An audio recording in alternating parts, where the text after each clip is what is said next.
Last time I talked about Doctor Who, I got a bunch of angry woke stans and shills in my comments. I don't really care. We're going to talk about Doctor Who again because New Who, as it's become to be known, has cratered as far as audience expectations and as far as BBC ratings.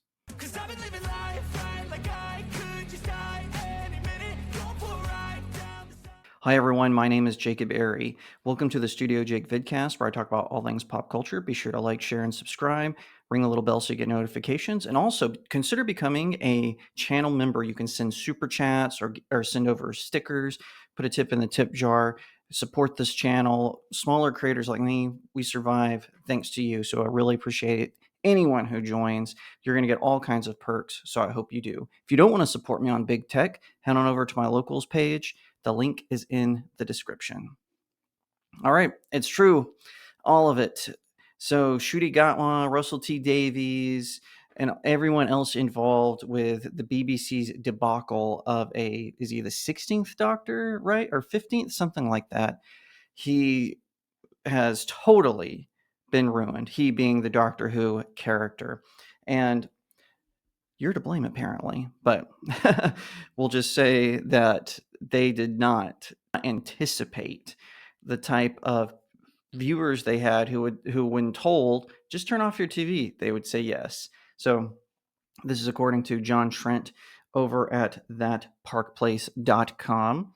After Shruti Gatwa told potential Doctor Who viewers to not watch the show and to turn off the TV, overnight ratings appear to indicate that many took his advice as the numbers are terrible.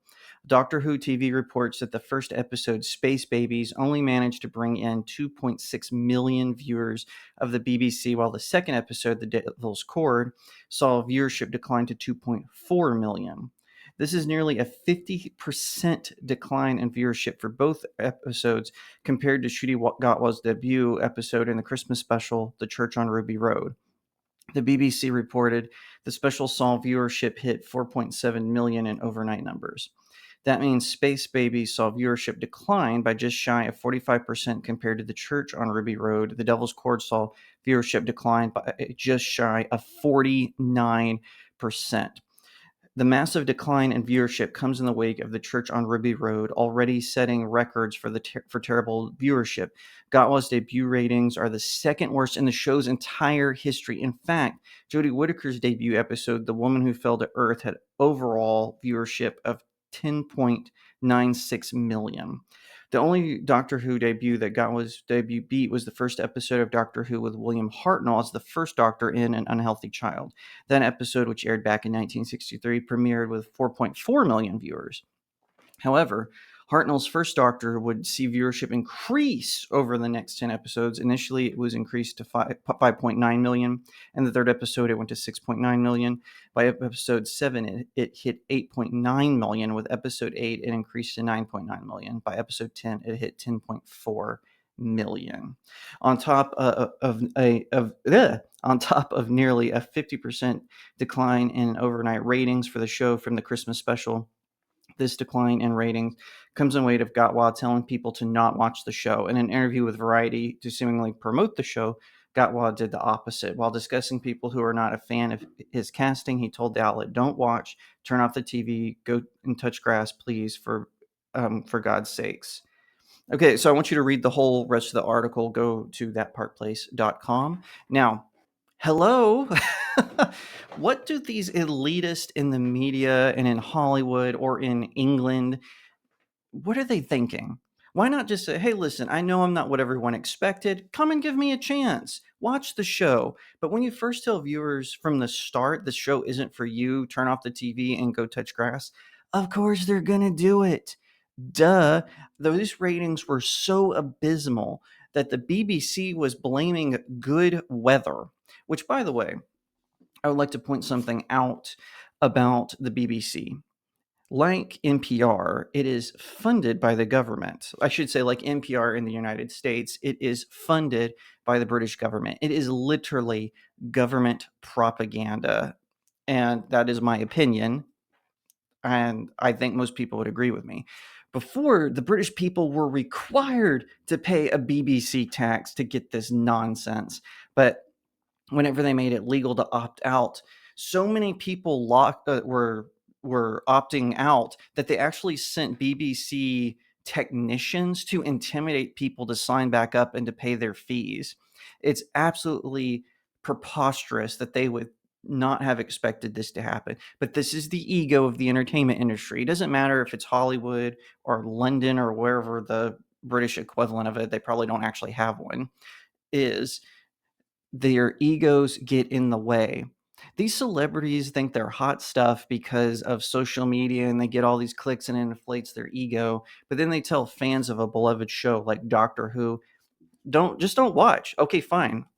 They scared off all the fans and now they are paying the price for it. Oh, but it's not their fault, obviously. It's got to be your fault. You're the bigot. They condescend down to you. And let me ask you something. People of Britain, how long are you going to put up with this? Are you going to let your government continue to push this level of propaganda at your expense? Come on now. Now, I know that, like I said, I know the BBC license is no longer a required tax, but still, how long are you going to let taxpayer money that should be going to, oh, I don't know, keeping the streets of London safe? But what's weird is they're totally oblivious to this. Russell T Davies even expounds on where he got the inspiration to tell these weirdo Doctor Who stories. And this is also from that parkplace.com, also John Trent. Doctor Who showrunner Russell T Davies says it is his job to let trans and queer stories through. In the lead up to the worst performing Doctor Who episodes of all time, current showrunner Russell T Davies declared it is his job to let trans and queer stories through. No, that's not his job. Absolutely it is not. His job is to be the showrunner of a beloved show and to, oh, gee, I don't know, make compelling television. That's his job. Listen, I know what you Doctor Who fans are going through. Listen, I've been through the same thing with Marvel, with DC Comics, with Star Wars. I totally understand what you are going through. You're watching a beloved property get infiltrated by a creepy agenda, quite frankly, that is causing strife. And you have to watch Doctor Who going from a time when, Matt Smith was the Doctor, which, correct me if I'm wrong, he seems to be the most popular Doctor. People, when they talk about Doctor Who, they seem to refer to him. They're not going to refer to, Jodie Whittaker or Ncuti Gatwa. It's so crazy because he has such an amazing story about how he came to England, but instead of being, grateful for the opportunity to play such an iconic character, he's a jerk to the fans. Shame on him. He is an entertainment industry elitist. Just because he's of a certain personal persuasion does not give him the right to disparage people. He is an entertainment industry hotshot. He's one of the elite. He's an elitist. And instead of being grateful and thankful and thanking the fans, he's letting Russell T Davies parade him around like some sort of banner. And it's silly, it's pandering, and it's insulting. Shame on the BBC for taking that. Shame on Russell T Davies, who, according to my understanding, he saved the Doctor Who franchise. It was basically gone, and then he brought it back with Christopher Eccleston. And instead of being grateful for the opportunity to come back and right the ship, Davies has decided to only insult and condescend more to the fans. It's absolutely horrendous behavior. He should be embarrassed and ashamed about this.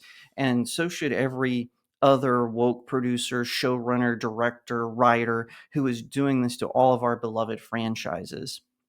Listen, they're starting to infect anime and video games, where they've been infecting video games and they're just angry that they got busted. Listen, gatekeep your favorite franchises.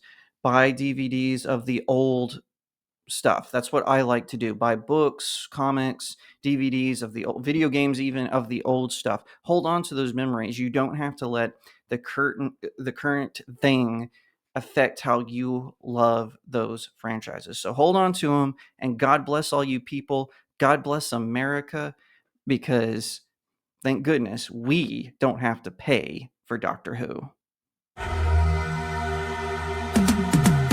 Cause I've been living life right like I could just die any minute. Going for a ride down the side, PCH, country limit. I don't need a guide.